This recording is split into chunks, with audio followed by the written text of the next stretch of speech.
Now, we'll talk on this show about a lot of situations that sit in the grey zone where there's a mix of considerations. I think this is one of those. I know other people think it's clearly red. I don't agree. I think there's a mix of considerations. I think, firstly, you have to think about what those considerations are. What is the point of contact is an important one. And I know that when we look at this, we see that the point of contact is on the knee. But we also have to factor in speed, force and intensity. You'll not see many red cards in the Premier League for serious foul play that don't involve those things. Now, we evaluate those things through a full speed view of the incident. And without looking at it at full speed, you get kind of a distorted view. You don't get a true picture of how much force and speed there was in the challenge. Then we have to slow it down, of course, to see the point of contact. So different ways of looking at the video for different considerations, but we have to consider the full mix of them when deciding to come to a final outcome. Well, let's have a look at it then. The knee comes off pretty quickly, and we can see on slow-mo that it does touch that knee. But at full speed, when you play it in real time, you can see there's not a great deal of speed in action, not a lot of intensity. Second time he actually wins the ball, Adam Smith lands on top of him.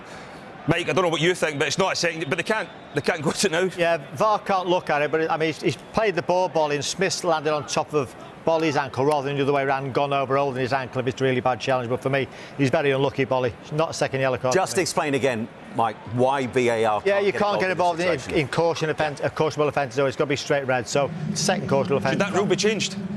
I'd like to think it will be changed. Manchester United fans were left fuming after a controversial refereeing decision during their recent clash against Arsenal at the Emirates Stadium. Despite putting in a spirited performance, the Red Devils found themselves on the wrong end of what many are calling a shocking VAR failure, reigniting debates about fairness and officiating in the Premier League. Throughout the match, several key moments went against United, from ignored fouls to questionable offside calls, leaving players and supporters frustrated. Social media exploded as fans voiced their anger, labeling the decisions as football robbery and pointing fingers at the league's match officials. Pundits and analysts were quick to highlight the recurring officiating errors that seemed to disproportionately affect Manchester United, suggesting a deeper problem in the implementation of VAR technology. This incident is not an isolated one.